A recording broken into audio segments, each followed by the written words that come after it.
Coloque-se em pé, por gentileza. E se você trouxe a sua Bíblia, faça uso dela comigo agora e abra no Evangelho de Jesus Cristo, que escreve João, capítulo de número 5. João, capítulo de número 5.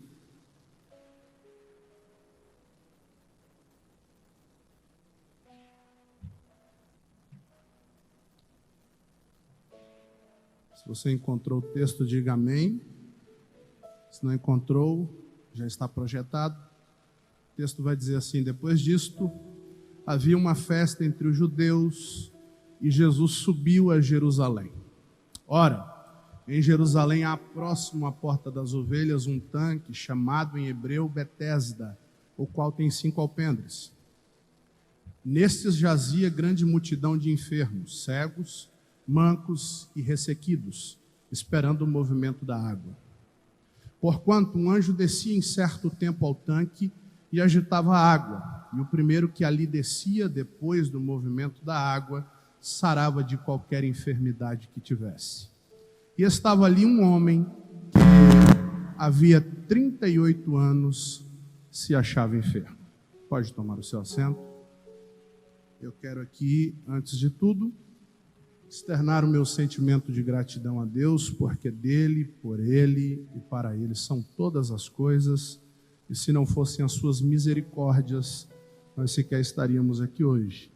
Eu deixo aqui o meu abraço respeitoso e fraternal ao pastor dessa igreja, presidente deste campo e da convenção de Santa Catarina, pastor Newton, e agradeço aqui o pastor Alessandro Aguiar, que respeitosamente acatou uma indicação do meu amigo pastor Ferreira, presidente ali do campo de Rio do Sul.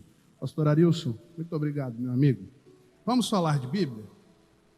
Vocês não querem ouvir a palavra? Vamos falar de Bíblia, amém? Eu gosto muito desse texto. Esse texto, como toda a Bíblia, é recheado de detalhes e alguns deles chamam muito a minha atenção. O primeiro deles vai ser o fato de que havia uma festa. Convenhamos, como bons pentecostais que somos, se tem uma coisa que gostamos é de festa. O calendário judaico é recheado delas, mais especificamente ocorrem 13 no decorrer do ano, mas 3 delas são consideradas as festas principais. Nos seus 300 dias, o dia mais importante que existe é o dia da festa da Páscoa. A hermenêutica vai reger para a gente que alguns princípios são necessários para interpretar alguns pontos da Bíblia. Um deles é o princípio da incidência. Dentro desse evangelho, nós vemos aqui 8 milagres distintos e inéditos, que não constam nos sinóticos. 6 desses milagres a Bíblia vai fazer questão de especificar e dar ênfase que eles aconteceram antes, durante ou depois da festa da Páscoa. Esse é um dos 8 milagres inéditos. A Bíblia só fala festa, mas por causa do princípio da incidência, acredita-se que esta festa aqui também é a festa da Páscoa. Sobre a Páscoa, há alguns princípios que precisamos considerar. No hebraico, o termo é Pessah. Pessah é o mesmo que passar por cima. E a simbologia dela fala primeiro do dia em que Deus entra em contato com Moisés e diz assim: Moisés, você vai pegar um cordeiro. Esse cordeiro não pode ter mais de 1 ano. Você vai imolar o cordeiro. Com o sangue do cordeiro você vai pintar o umbral da porta da casa dos meus filhos. Porque por volta da meia-noite, a morte vai passar no deserto. Mas aonde tiver, lá no Egito, a marca do sangue do cordeiro, a morte não vai poder entrar. Permita-me te dizer uma coisa. A gente até sabe que por hora os serviços públicos podem entrar em colapso.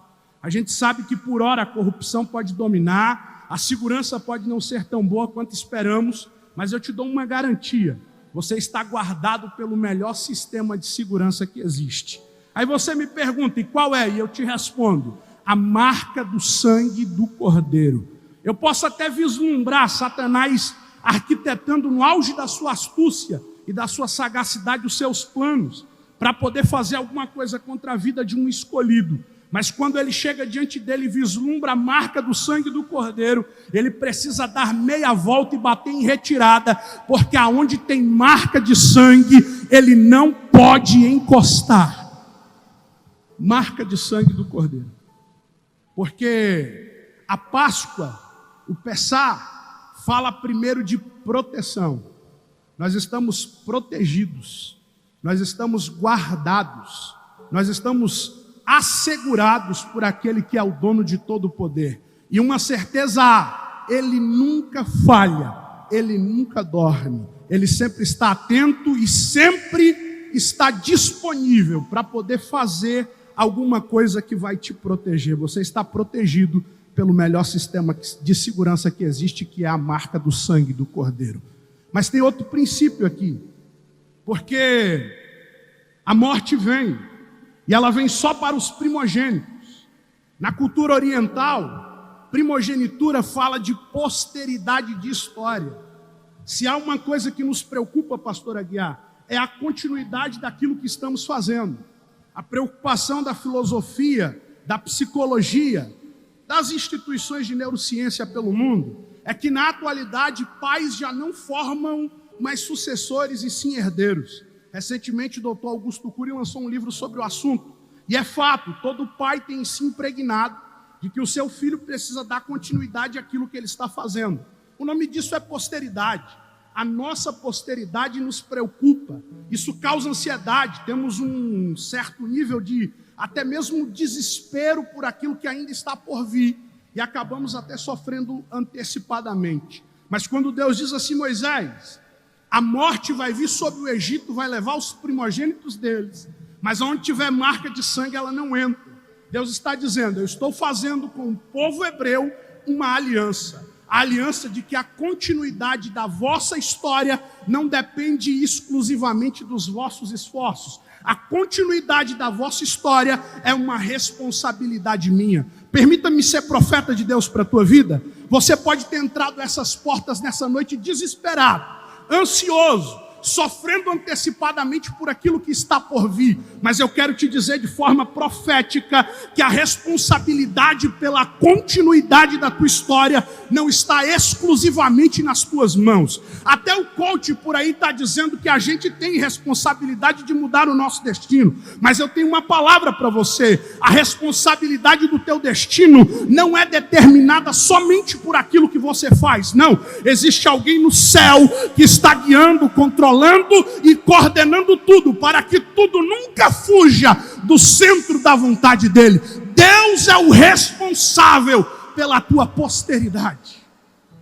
Páscoa fala disso. Páscoa fala de proteção.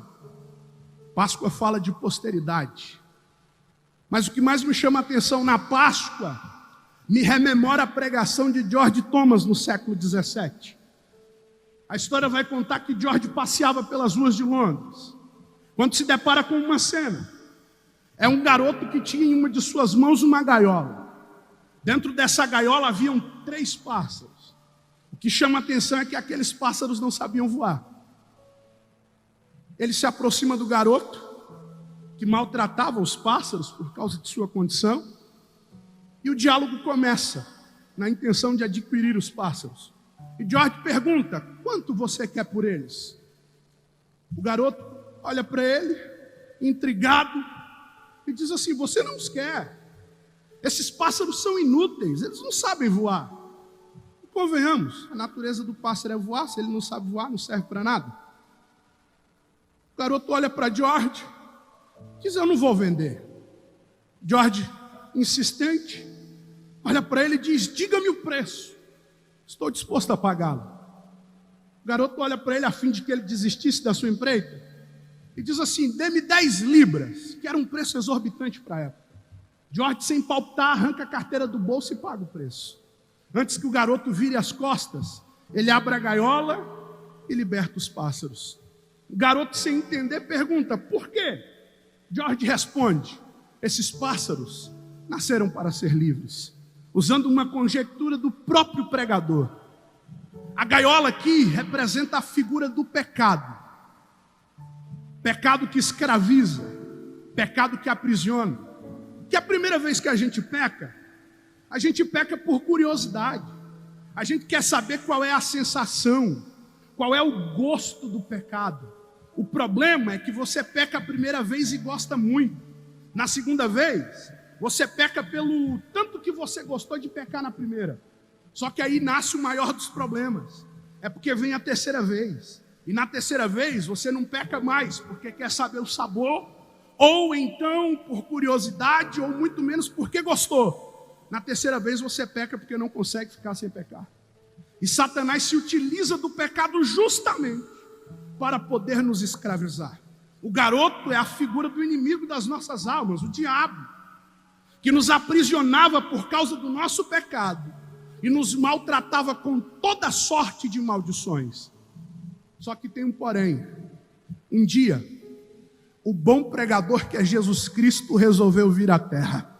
E é como se eu pudesse, pastor Aguiar, visualizar o diálogo em uma das teorias da redenção, a teoria do resgate.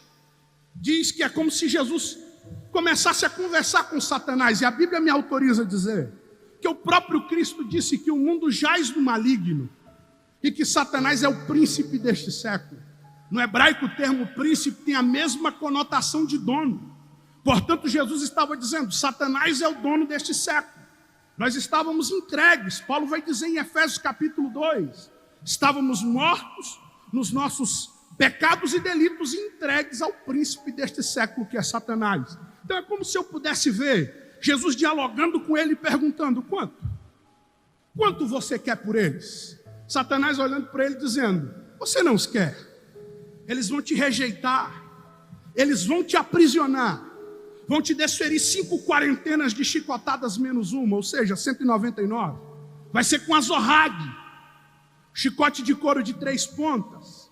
Eles jogavam piche na sua extensão, pedaços de chumbo, para poder fazer as tiras colarem na carne. Em cada uma das pontas amarravam um pedaço pontiagudo e afiado de osso, para que quando os algozes desferissem as chicotadas, os ossos fincassem na carne e ao puxarem viessem pedaços de carne viva, dilacerando assim o corpo do condenado.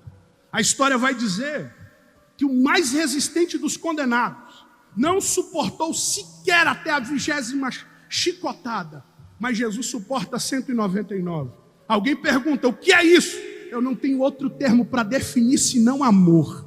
Por amor, ele sofreu aquilo que ninguém era capaz de sofrer. Depois disso, eles até vão te coroar. Coroa feita sob medida, mas para a cabeça de outro homem. Espinhos rígidos como ferro. 9 centímetros de comprimento. E eu não sei se você sabe, mas é no couro cabeludo onde estão os vasos sanguíneos mais sensíveis. É na cabeça onde percorre a maior quantidade de sangue do corpo humano, justamente por causa do cérebro. À medida que os espinhos iam dilacerando o couro cabeludo de Jesus, a revelia, o sangue ia saindo. Quando o sangue sai, a fraqueza entra. E é importante o detalhe, porque logo depois ele receberia o patíbulum. No grego é madeira horizontal. Pesava de 56 a 60 quilos. Para um homem debilitado, no auge da sua perda de sangue e sofrimento, da sua condenação, era um peso extrapoladamente grande. E aí Jesus teria que subir o Gólgota, o Morro Caveira, 2 quilômetros de extensão, terreno íngreme, irregular, cheio de pedregulhos, ao ponto de que por vezes ele tropeça e o madeiro pende. Aí os filmes mostram para a gente que o madeiro caía para o lado, pelas leis da física. Impossível. A força da gravidade puxava a madeira e comprimia o seu corpo já dilacerado ao encontro das pedras, fazendo assim aumentar a dor que ele já estava sentindo. Depois disso, no topo do Morro Caveira, eles vão te crucificar. E há um detalhe aqui importante, porque a gente acredita e prega que os pregos foram pregados nas palmas das mãos de Jesus, mas não é verdade. A medicina comprova que a membrana que existe entre o dedo médio e o dedo anular não tem capacidade de suportar o peso do corpo humano. Aí alguém pergunta: mas por que quando Tomé vai tocar, as marcas dos cravos estão nas palmas das mãos, pastor Arilson? É simples. A forma como eles apregoavam os pés do condenado revela para a gente, porque os pés eram pregados um por sobre o outro, de forma que as pernas ficassem sempre dobradas, para que o condenado não tivesse aonde sustentar o peso do corpo. E quando o madeiro era puxado, a história vai dizer que os cravos que eram pregados nos pulsos eram submetidos a um peso tal que rasgavam ao ponto de chegar no meio da palma das mãos. Esse é o preço. E é como se eu pudesse ver, porque a Bíblia me autoriza. Jesus olhando e pensando, é muito alto. O preço é demasiadamente grande. E no auge da sua angústia e da sua humanidade, Marcos capítulo 14, a Bíblia vai dizer que Jesus vai para o Getsemane. Tanto lugar para ele ir, ele escolhe o Getsemane. Por quê? É porque a cultura judaica vai dizer que era no Getsemane, o lugar aonde Deus enviava um anjo com unguento para curar a alma dos homens que estavam angustiados. E era ali que todo homem depressivo ia para poder fazer suas orações. Jesus, no auge da sua humanidade, com angústia na alma, vai até o Getsemane. Eu quero abrir um parêntese aqui, permita-me. Eu não sei se você chegou aqui nessa noite nessa condição de angústia, dominado pela depressão, com pensamentos em confusão, até mesmo com sentimento de morte. Mas como eu te disse, eu não saí de Goiânia para pregar, eu saí de lá para ser profeta de Deus para você. E eu quero liberar sobre a tua vida nessa noite, que esta casa, a AD Blue, é o Getsemane de Deus para a tua vida. Tem unguento do céu. E se essa depressão te oprimia, eu profetizo que a partir de hoje, nunca mais ela te oprimirá. E Jesus começa a sua oração, conjecturando. Jesus está dizendo, o preço é alto. Abba! Hoje a gente compreende que Abba é um diminutivo, é um prefixo para diminutivo da palavra pai. Só que até o século 3 depois de Cristo, esse termo da língua aramaica não tinha definição lógica. Não passava do grunhido de uma criança, que na tentativa de articular suas palavras, tentava falar pai, mas só saía Abba. Se algum dos discípulos acordado visse Jesus orando assim, pensaria, por que um homem de 33 anos fala como uma criança? É simples. É porque tem hora que a angústia é tão grande, pastor Aguiar, que a gente perde até mesmo os sentidos. Tem hora que a angústia é tão grande que a gente perde a direção. Tem hora que a angústia é tão grande que a gente perde as forças. E um homem, no auge de uma angústia, quando ele dobra os joelhos para orar, ele está revelando ao Eterno o nível da sua dependência. Porque só dobra os joelhos quem aprendeu que o segredo está concentrado em depender exclusivamente do Pai. Abba. Jesus está dizendo, eu dependo, mas se for possível, passa de mim esse cálice. O preço é alto demais. Mas é como se eu pudesse ver, pensamento meu, um anjo descendo. E o Dr. David Sterling chega até a afirmar que naquele momento Jesus recebe um unguento no auge da sua humanidade. E por isso ele conclui a sua oração dizendo, todavia não seja feita a minha vontade, mas a tua. Ele está dizendo, eu estou disposto a pagar o preço. Voltando para o diálogo, é o mesmo que vê Jesus olhando para ele dizendo, eu vou pagar o preço. Eu estava num debate acadêmico, pastor Aguiar, e o orientador ali olhou e disse, o grito da cruz foi o maior grito de derrota que a humanidade já ouviu. Irmãos, eu moro em Goiânia, mas sou nordestino. Aí imagina um macho desse tamanho nervoso. Não é boa coisa. O sangue ferveu, de um lado a ousadia de um crente pentecostal, do outro o medo de ser prejudicado. Mas eu levantei a mão, Eu disse assim: doutor, permita-me. Ele disse: pois não. Falei assim: o senhor está extremamente equivocado. Ele falou: por quê? Falei assim: na perspectiva da língua portuguesa, as últimas palavras de Jesus, o grito da cruz é: está consumado. E convenhamos, lendo de forma puramente carnal, soa apenas como um epitáfio. É alguém que está declarando: morri, ou fui vencido pela morte. Mas o bom é que o texto não está escrito em português, está escrito no grego. E no koiné a expressão é tetelestai. Tetelestai me chama a atenção, porque era uma expressão usada pelos mercadores. No ato da negociação da venda de um produto, o cliente chegava diante do mercador, e quando o preço era definido e o cliente pagava o preço, o mercador batia na mesa e gritava bem alto para que todos no mercado ouvissem: tetelestai! O preço já foi pago. É como se Jesus estivesse diante de Satanás na cruz. No último suspiro ele levanta a cabeça, olha no olho de Satanás e diz assim: deixa eu te falar uma coisa, rapaz. O preço que tu pediu foi a última gota de sangue. Pois é, ela acabou de descer. Eu paguei o preço. A partir de agora, eles são meus.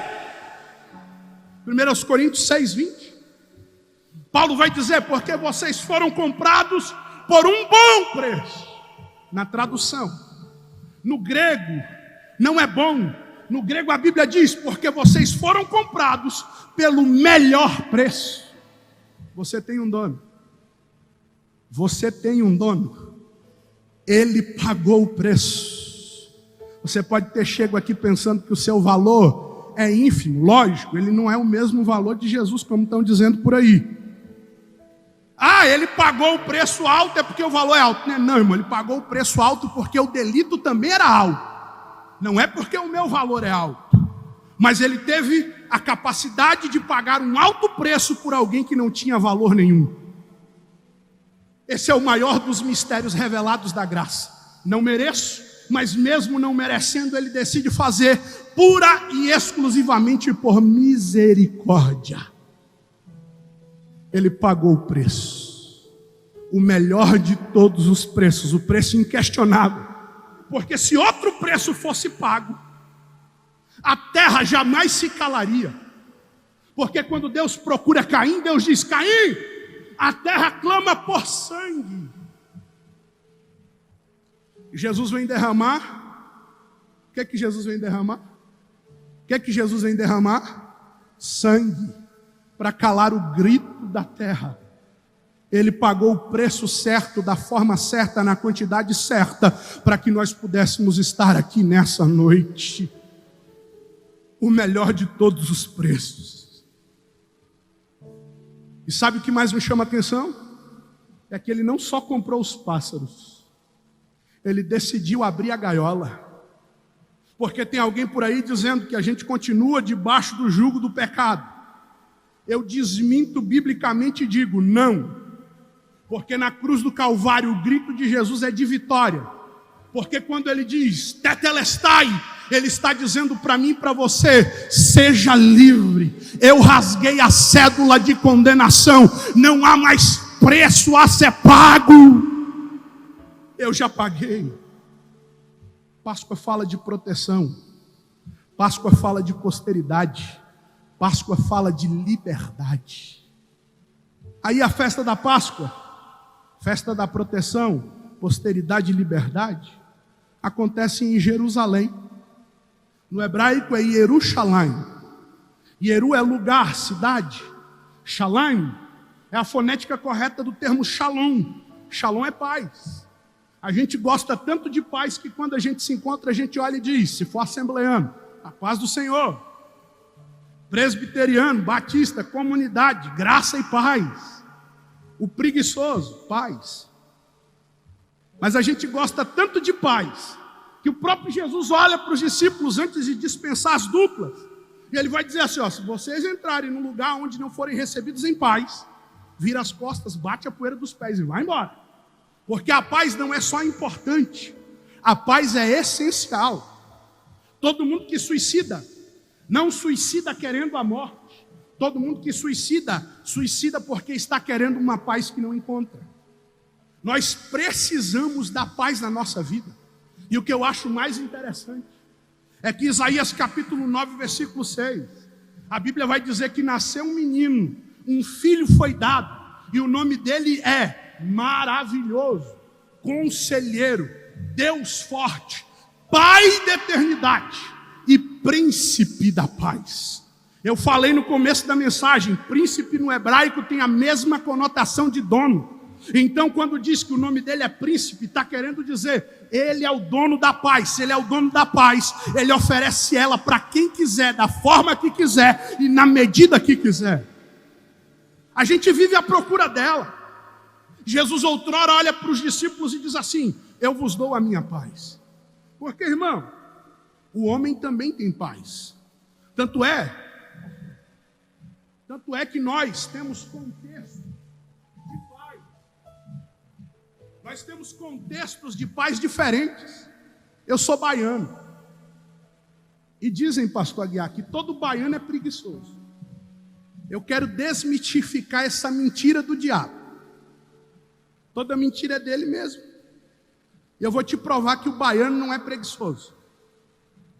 2017, o IBGE, Instituto Brasileiro de Geografia e Estatística, através da PNAD, Pesquisa Nacional por Amostra de Domicílios, identificou que a maior expectativa de vida do brasileiro, homem, estava justamente na Bahia. Aí está todo mundo por aí besta, dizendo, baiano é preguiçoso. Não é não, irmão, baiano é inteligente. Enquanto todo mundo se cansa e se desgasta, o baiano descansa e é por isso que ele vive mais. Baiano é inteligente. Aí veja, eu sou um bom baiano. Para mim, paz é estar deitado numa rede, de preferência na beira do mar, lá no meu Nordeste, com um prato de camarão ao alho e óleo numa mão, um coco gelado na outra. E você está rindo, deu até vontade de falar em línguas, não foi? Porque crente não bebe, irmão, mas come que é uma beleza. A gente gosta. Sentindo aquela brisa suave do mar. Pois é, isso para mim é paz. Meu pai é cearense, como a gente diz lá no Nordeste, cearense rei da cabeça chata. Para ele, paz é chegar em casa todo dia, comer um pedaço de rapadura e um punhado de farinha de Cuba. É o que basta. Para você, paz pode ser não ter contas a pagar. Paz pode ser ter uma excelente poupança, estar andando com o carro que você quer, não ter crise no casamento, os meninos estarem seguindo as diretrizes que você rege. Eu não sei qual é o seu contexto de paz, mas quando Jesus diz assim, eu vos dou a minha paz, Ele está remetendo à promessa feita através da profecia de Jeremias, que diz que a paz do Eterno, ela excede todo o entendimento. Em outras palavras, ele está dizendo que a paz de Deus, ela comporta, engloba o meu contexto de paz, mas ela também engloba o seu contexto de paz. É por isso que ele não diz só, eu vos dou paz. Ele diz, eu vos dou a minha paz, porque a paz dele é perfeita. Ela não tem prazo de validade. Ela rompe as barreiras da eternidade. Levante a sua mão assim que eu quero profetizar para você. Levante a mão assim, eu quero profetizar sobre a sua vida, que nessa noite Deus está te fazendo transbordar em paz. Vai haver paz na tua vida, vai haver paz no teu casamento, vai haver paz na tua empresa, vai haver paz no teu emprego, vai haver paz na vida dos teus filhos. Deus está te fazendo transbordar de paz. Jeremias capítulo 33. Jeremias vai explicar o que é a paz. E ele vai dizer que a paz é segurança, a paz é saúde, a paz é felicidade, a paz é alegria e a paz é prosperidade. Porque a paz é a bênção mais completa que Deus pode oferecer a um homem. Deus está te dando a bênção mais completa nessa noite. Paz. Jerusalém é o lugar da paz.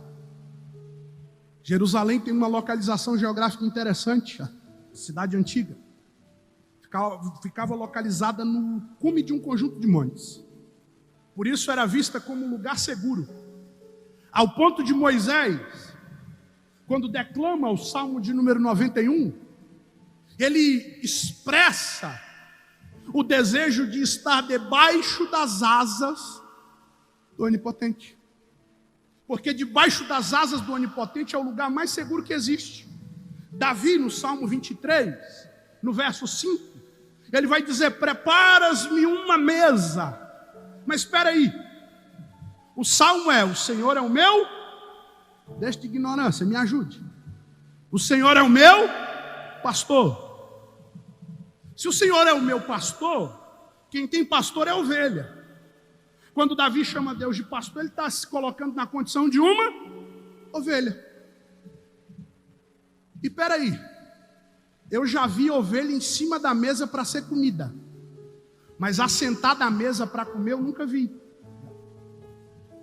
Então há um pequeno deslize de tradução aqui, porque Davi está pedindo mesa. Inimigo de ovelha nunca vai ver ovelha sentada à mesa. O inimigo da ovelha é a raposa, o leão, o urso. No hebraico, o radical aqui do termo é o radical de cume do monte. Porque Davi, como bom pastor, sabia que a ovelha no período fértil se tornava uma presa fácil. Então Davi está dizendo: não é prepara uma mesa, é prepara um lugar alto. Porque no lugar alto ele estaria seguro. Por isso que ele diz: diante, em cima, aonde eu vejo o inimigo e o inimigo não me veja. Moisés, ao declamar a lei pela última vez no deserto, olha para os filhos de Israel e diz: o Eterno cuida de vocês, da mesma forma que uma galinha cuida dos seus pintinhos. E eu não sei você, mas eu já tentei tirar o pintinho de debaixo da asa da galinha. Você arruma uma briga feia, e na maior parte das vezes não consegue. Agora tenta imaginar você debaixo das asas de Deus, alguém tentando entrar lá para tocar em você, não consegue. Você está no lugar mais seguro que existe, debaixo das asas do Onipotente. É o lugar mais perfeito, o lugar mais poderoso, é o lugar onde você está mais bem guardado, debaixo das asas do Onipotente. Jerusalém é lugar seguro. Segurança é tudo que a gente quer, né? Se a gente tiver segurança, a gente dorme em paz. Se a gente tiver segurança, a gente vive tranquilo. Segurança financeira, segurança de fato. Tudo isso é o que a gente procura. E Jesus, falando aos discípulos, ele vai dizer: quem pede recebe, quem bate se abre, e quem busca acha. Você veio aqui essa noite procurar segurança num propósito relevante. Nessa noite o céu está aberto sobre você, e Deus está dizendo: eu te entrego a segurança devida e necessária hoje. Você está guardado, lugar seguro. E o interessante é que o texto prossegue, e o texto vai falar sobre uma porta. E a gente gosta de falar de porta, né? Quando alguém diz assim: Deus está abrindo uma porta, a gente vibra, porque a gente gosta de porta. Só que essa porta aqui é porta de ovelhas, porta de sacrifício. Eu nunca vi essa porta, mas eu vi uma porta de ovelhas na região. 2 estacas, 1 metro de altura, 50 centímetros de distância uma da outra. A medida exata de uma ovelha. Eu estava numa igreja em Brasília, trazendo uma sequência de estudos sobre arrebatamento. E no final de uma delas, uma irmã me procura. Ela olha para mim e diz assim: pastor, o senhor não vai para o céu. Aí eu fiquei nervoso. Olhei para ela e falei: irmã, faço tudo certo. Sou marido de uma só mulher, pago minhas contas, tento viver em santidade. A irmã está dizendo que eu não vou para o céu. Me dê pelo menos um motivo. Ela olhou e disse assim: eu vou te dar 2. falei, estou enrolado. Falei, quais são? Ela falou, o senhor lembrou de tudo, o senhor só esqueceu de 2 detalhes. Eu falei, quais? Ela falou, o caminho é estreito e apertada é a porta. O senhor não passa. Eu parei, eu fiquei sem resposta. Só que quando eu cheguei em casa, Deus falou comigo. Ele me remeteu ao texto de João 10, onde Jesus olha para os discípulos e diz, eu sou a porta das ovelhas. E estão pregando por aí uma hipergraça, pastor Aguiar, dizendo que eu posso viver da forma que eu quero. E eu até concordo. Para viver nessa terra, viva do jeito que você quiser. Mas para entrar no céu, Paulo já disse, Efésios 4:13, nós precisamos alcançar a varonilidade perfeita de Cristo. O que ele está dizendo é, Cristo é a porta. Se eu não estiver na medida exata da porta, eu não passo. Para entrar no céu, primeiro tem que passar pela porta, e a medida é Cristo. A porta das ovelhas. Cristo está justamente nela. E aí tem um entrave, porque ali quem está é a escória da sociedade. Que a lei mosaica já dizia, que alguém nas características expressas no texto tinha que ser excluído. Não podia viver em comunhão na sociedade. E Jesus vai justamente para lá. A Páscoa é a melhor oportunidade para alguém que precisa mostrar o seu ministério. Ah, se fosse os pregadores da atualidade, colocava o sapato mais bicudo, colorido. Antigamente era o cromo alemão, hoje em dia é a cor mesmo, é o vermelho, é o verde, é a cobra. O bico do sapato chega 2 dias antes. Colocaria aquele terno brilhoso, iria para lá. Jesus só precisava lá, dentro de Jerusalém, curar uma unha encravada, que o nome dele ia ser propagado, porque Jerusalém lotava. John Gill vai dizer no seu comentário que cerca de 300 mil pessoas, uma multidão inimaginável para o contexto da época, tomavam conta da cidade de Jerusalém. Jesus ia ficar famosíssimo. Era melhor que Instagram, mas ele não entra na festa. Porque a suntuosidade do templo não atrai a Jesus. O quantitativo da multidão na festa também não impressiona. A riqueza que ali está expressa não chama a sua atenção. Mas ao lado da festa, tem alguém que está expressando uma coisa que só Jesus tem poder para suprir. O nome disso é necessidade. O problema que a gente continua tendo ela é porque a gente está dependendo do dinheiro, a gente está dependendo do emprego, a gente está dependendo de tudo, menos de Jesus. E a nossa necessidade só vai ser suprida o dia que a gente aprender que o único que tem capacidade para supri-la é o bom mestre. E ele vai. Chegando lá, para encerrar, Jesus encontra um homem, que o texto faz questão de dizer, não fala o nome, mas fala o tempo que ele está ali. Porque o que mais nos preocupa hoje, o que mais nos aflige, não é a expectativa, é a falta dela. Porque ensinaram para a gente nas últimas 2 décadas, que quem cria expectativa se frustra. E o problema é que o tempo passa, e junto com o tempo, a nossa expectativa se esvai. Expectativa é a forma espiritual de esperar alguma coisa, conhecida como fé. A neurociência chama de otimismo, positivismo. Alguns chamam de a força da mente.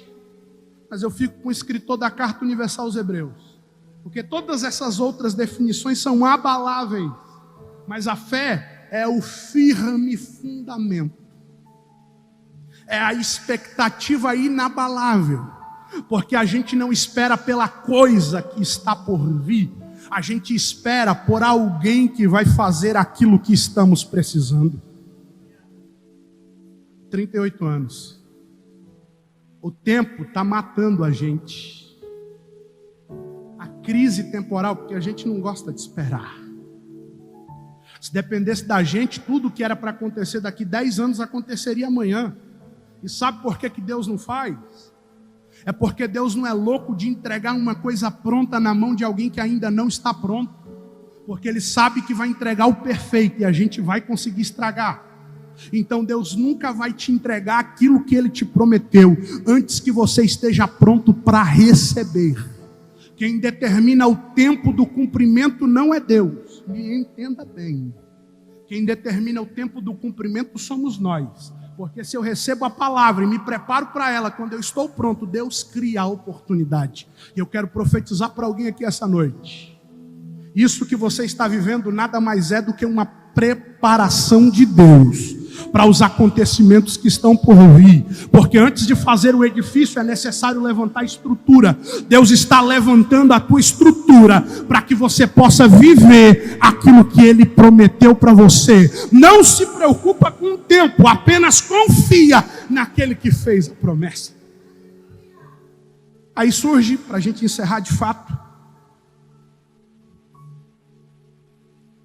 a segunda crise. Complexo de inferioridade. Porque Jesus olha para o homem e a pergunta é muito clara. Tu quer ser curado, rapaz? A lógica da questão é, uma vez por ano um anjo desce, quem toca nas águas é curado, ali só tem doente, é lógico. Quem está ali quer cura. Mas Jesus precisa ouvir dele. Porque Jesus não terceiriza relacionamentos. Vou repetir. Jesus precisa ouvir dele, porque Jesus não terceiriza relacionamentos. Nós estamos vivendo em meio a uma geração que já não ora mais. Porque ele pede oração para alguém que ora, e ele acha que porque alguém que ora está pedindo, Deus vai fazer. Só que oração é diálogo. Diálogo é coluna de qualquer relacionamento. Quando você ora, você está dizendo para Jesus o nível do relacionamento que você quer ter com ele. Quando você pede alguém para orar para você, você está pedindo ou está mostrando perdão para Jesus, que você não dá importância ao relacionamento. Pare de terceirizar o seu relacionamento com Ele. Tem coisas que Ele só vai fazer depois que ouvir da sua boca. Quer ser curado? O rapaz olha para ele e diz assim, mas como? Todas as vezes que o anjo vem, não tem ninguém para me empurrar. E a gente gosta do tal do empurrãozinho, né? Do QI, quem indica, que a gente quer que alguém faça o caminho ser mais fácil. E quem nunca? A nossa oração é: Deus, coloca um facilitador no meu caminho, que eu não sei se sou só eu, mas eu tenho a impressão, parece que para mim é mais difícil. Acho que para você também, né? A gente sempre pensa, para mim é mais difícil, e a gente sempre gostaria que alguém facilitasse as coisas para a gente. E o homem está preocupado com alguém que não está empurrando ele. E é assim que acontece. Porque quando o tempo passa, a gente começa a se sentir muito menor do que o que já é. Complexo de inferioridade. E quem tem complexo de inferioridade deposita a esperança nos lugares errados. E o lugar errado aqui é que ele está tirando a esperança de alguém que pode curar ele para colocar em alguém que só pode empurrar. E é isso que a gente não está entendendo. Porque Jesus bloqueia os homens de fazer alguma coisa por nós, para nos fazer entender que a nossa esperança não pode estar depositada naquilo que o homem faz, tem que estar depositada nele. Coloque-se em pé, por favor. E nessa noite Jesus está te questionando. O que é que você precisa? Quer ser curado? Mas qual é o problema que te coloca na cama? Porque tem muita gente preso na cama dos pensamentos. Tem muita gente presa na cama das emoções descontroladas, desequilibradas. E Jesus está te questionando. Qual é a cama que te aprisiona? É por isso que Jesus fala para ele 3 coisas. Levanta. Um homem judeu jamais se prostra diante de outro homem, a não ser que algum problema muito grande o faça fazer isso. O homem está deitado na cama há 38 anos. Quando Jesus olha para ele e diz, levanta, ainda não é um milagre. Jesus está dizendo apenas, toma uma posição, rapaz. Porque enquanto você não estiver na posição que Deus quer, Deus não vai fazer aquilo que você precisa. Aí ele olha e diz, toma a tua cama. Era mais fácil pedir os discípulos para carregar a cama e deixar o rapaz andar. Só que tem um porém. Jesus não se preocupa apenas com aquilo que você acha de você mesmo. Jesus também se preocupa com a perspectiva dos outros ao seu respeito. Porque honra não é aquilo que a gente oferece para si. Honra é aquilo que os outros oferecem para nós. E Jesus tem um propósito de honrar a gente em alguma coisa. É por isso que ele olha para o rapaz e diz: toma a cama. Porque antes te viam prostrado nela e ela te dominava. A partir de hoje não mais. Antes era o homem da cama. A partir de hoje é a cama do homem. Eu vou repetir. Antes era o homem da cama, a partir de hoje é a cama do homem. Porque todo mundo que te vê carregando a cama vai saber que a situação foi invertida e que Jesus mudou o quadro. Agora anda. Porque o milagre é sequencial. Ele é gradativo. Jesus te ensina a tomar posições. Depois ele te ensina quem é que tem que estar no controle. Primeiro ele, que dá a ordem. Depois você, que obedece. Para só depois ele efetivar o milagre na tua vida. Levanta. Toma a tua cama. E anda.